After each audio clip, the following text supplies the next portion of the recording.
Good evening, ladies and gentlemen of Lion Golf Academy. Welcome back to another swing analysis series. Tonight, we're going to look at the great Jack Nicklaus, the Golden Bear himself. There's a couple things I want you to watch in Jack Nicklaus' swing that you can try and emulate yourself, but be very careful because this man is a freak. You know, most of the touring pros in any generation are the freaks of nature for golf, and he can put himself in positions that most of us just dream about. A couple things to look for is how he tilts his body underneath his head as opposed to the modern day golfer who tries to retain that spine angle throughout impact. You'll see Jack almost do a stack and tilt like motion.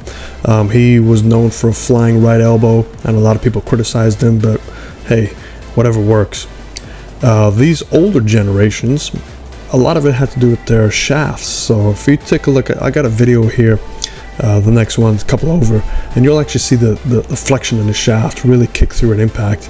And so he had to do a little bit of compensation moves, and I believe that's why he had kind of like a reverse pivot action to help him release that shaft. So let's just take a look at the basic core principles here, and we're going to start off as I usually try and do in my swing analysis series, is take a look at that setup. Now I know that this swing was just past his takeaway, but he does not forward press. He has that club matched up to his spine angle, and that's very key. It's very important because at impact you'll see those hands never leave the chest. His hands and arms always stay in front of his body. Even though he stands up at the top of the swing to get to that second plane line, he still keeps his hands and arms in check. What we're going to do as well is draw a little square around his head just to kind of see the action, and you'll see what I mean by his whole body rocking. So his hips are going to kind of rock back and forth, but he was able to create tremendous power. So we're going to take that swing back a little bit here. Everything is more like a nice one-piece takeaway. Head is staying nice and braced in that little box. Right about here is where he starts to stand up a little bit, but let's just take a look at this. So, you know, he's got this classic X. So he's got his spine angle here, and he's got his right brace line here, and this is where his center of his swing is. So if you take a look, if you connect these two, that's basically where your center of your swing should be, and we'll keep that X as well to see how he rocks around his center. And it's just below his head, but it's, where is it? It's, you know, above the stomach area and just below the chest area. So that's why we do a lot of core exercises in the golf swing. As he comes on up, this is where he gets that extra bit of turn, and now his spine angle is kind of straightened out, and this is where he starts to just destroy the golf ball. His hips action will drop this way. It'll allow his right shoulder to tilt under, keeping his hands and arms in front of his chest, and this is that action here. So his head stays in that box. Now his head's kind of flipping back, but it's not his head moving back. What is it? It is his whole shoulders, the shoulder tilt, and plus this hip action driving up and into the golf ball. But if you take a look, this is just past impact. Let's draw a big arrow for you. So look at this relationship, and where's that club shaft? It's blurred, but you can see it right there. So hands and arms are always in front of the chest. The club shaft lines up with everything just at impact or just past impact, and you'll see as he releases it, it's still in front of his chest, a nice full turn. Look at that, keeps turning, but look at this position here. You can see how the lower body just kind of rocked back and forth, while the upper body stayed centered around his axis. So that's his axis in the golf swing.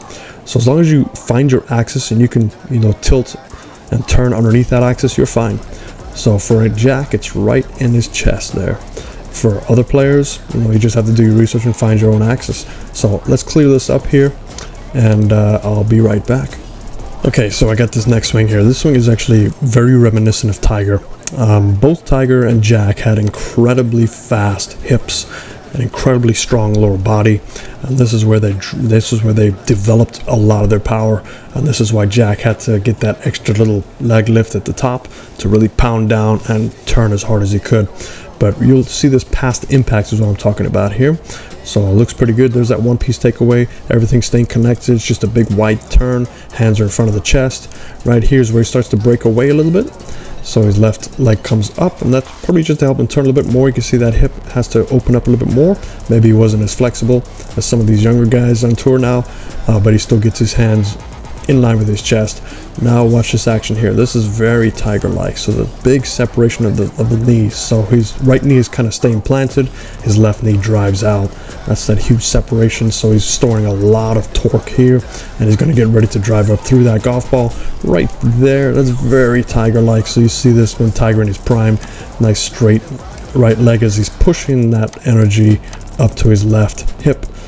Bracing it with his back left heel, and you'll see that back left heel kind of pop, excuse me, the front toe pop up there because all the energy is going through the left heel. But this right here looks very much like Tiger. Got that nice cross release, and the hands have just flipped over through. Not really a flip, but it's just kind of released over from all that tension that was stored up. But what you can see here again is look at those hands in front of the chest. They never leave that center point. In order to do that, you have to have a lot of clearance, which he does with his hips are really cleared open, and his shoulders are definitely cleared open. So that makes it a lot easier to keep those hands in front of the chest and in front of the body. So for us that don't turn as fast or turn as much, we'd start losing our range of motion, and we have to get our hands and arms involved to release it. And that gives us bigger dispersions than the tour pros. Not to say that they don't miss the golf ball, but when they do miss it, at least it's somewhat in play, with the occasional out of bounds once every 4 or 5 rounds, as opposed to us, it's probably once every 4 or 5 holes. So that's a big difference there. But hopefully that'll help you from this point of view. And obviously that nice elongated follow through is just because there's so much force coming through, and he's got that high finish. A nice patented Jack high finish. And look at that post. He's posted up on that left side.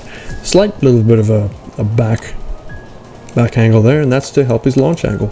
So even before we had flight scope datametric launch monitors to tell us what's going on, a lot of these tour pros of every generation just figured it out. And that's just, you know, Ben Hogan said the secret's in the dirt, and that's where a lot of these old school players developed. So I got a few more videos here. Let's pull it up. Okay, so this one here, I'm not going to bore you with the same analysis, but I want you to watch that club shaft. So as he comes on through, he's riding out his spine angle, starting to lean back. Club shaft is already flexing as it strikes the golf ball. You can see it's kind of bowed a little bit ahead of the golf ball, which is kind of normal. And then after impact, you can really see that thing kicking over. And although these are steel shafts, are probably tipped for him, I believe, and this is you know, it's my gut instinct that he developed around his club simultaneously. So as he was such a strong swinger, maybe he felt the club shaft flip, you know, releasing too soon, so he had to counteract that by getting the stack and tilt motion going on. So that just kind of shows you that club is really important, club selection. Most of us don't have enough loft on our drivers, so we try and fall back and create loft with our body. Some of us swing too stiff of a shaft, some of us swing too weak of a shaft, and that really plays a consequence in your swing unless you're really gifted and can work around that and kind of merge with the club. So a lot of us are compensating for our club as opposed to the club kind of working for us. It's a nice union that you have to take good care of. So if you haven't checked out your club equipment and you have a decent swing, I highly suggest you do go to somebody that's very qualified for that. So if you need some information about that, let me know in the notes below and I will help you out. We got one more video here. Okay, so this last video here, we're going to pull it up and we're going to show you, and I know this is at a weird angle, but we're going to show you how this hip, when he picks up that left foot, how it can affect. Okay, so as he takes that club back, again, that one piece takeaway, look at where his arms are. So his arms are still in front of the chest. They're connected to the circle. So a lot of us don't do this. A lot of us are not able to turn a lot, but look at his hip turn. So for him, you have to really get those hips open. You can tell because that left knee is bracing down to absorb that turn. And this is where the stack and tilt comes from. So maybe he's turning so much that it starts to lean left. And to get him to turn a little bit more, he starts picking up his left foot to really open up those hips. So you can see this action here. And so if his foot was on the ground, that would be his limited rotation. So he's like, wait a minute, I need more power. Let me get that left foot up. Let me open up the hips a little bit more. And that allows him to get that little bit more turn.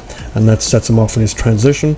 Now he pounds that left foot straight on the ground. And that's his go-to to really turn, get those knees nice and wide.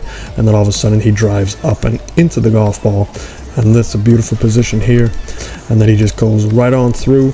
And then at impact, look at this. If we can draw a little triangle again, guess where his hands and arms are?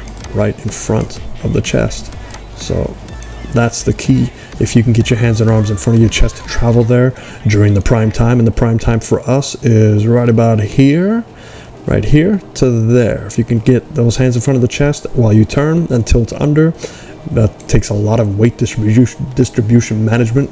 You can see how he's pushing off from his right heel into his, excuse me, right toe into his left heel, causing that left toe to come up in the air. That means his weight's going to the left of his target, allowing him the room to go down and stay in that spine angle while he turns and rotates. Now, here's the key though. If you do not turn enough, he is in a good position here because his hips are wide open, his shoulders are more open than his hips, but that alleviates all the pressure in that lower right hand of your back. If you do not, so let's say you don't turn enough with the hips and overturn with the shoulders, or vice versa, turn too much with the hips and underturn with the shoulders, that puts a lot of pressure on that lower lumbar region, which is not designed by nature to turn. It's designed to go up and down, so you're putting excess torque on a body part that is not designed to torque, and that's what creates the snappage. So I see a lot of junior golfers that are working with these newer school technology teachers out there that are trying to get them to turn as hard as they can while hold their upper body shut. And what does that do? That really puts a lot of unnecessary torque, and then all of a sudden blown out vertebrae when they're 15 years old and their career is done. So just be very careful on what you do, and the older you get, the harder it becomes. So I hope that helps you out. I'm going to do Bobby Jones next, and I think Bobby Jones to me is probably the greatest golfer that ever lived, just because he didn't do this for a living. He was a lawyer, and he still won, I believe, 7, 8, 9 majors. I gotta look it up, but I used to know it, but I forgot. But I know he won the Grand Slam of golf in 1 year, 2 British Amateur, British Open, US Amateur, US Open in 1 year as an amateur. Never will be done again. Hope that helps you. Fairways and greens.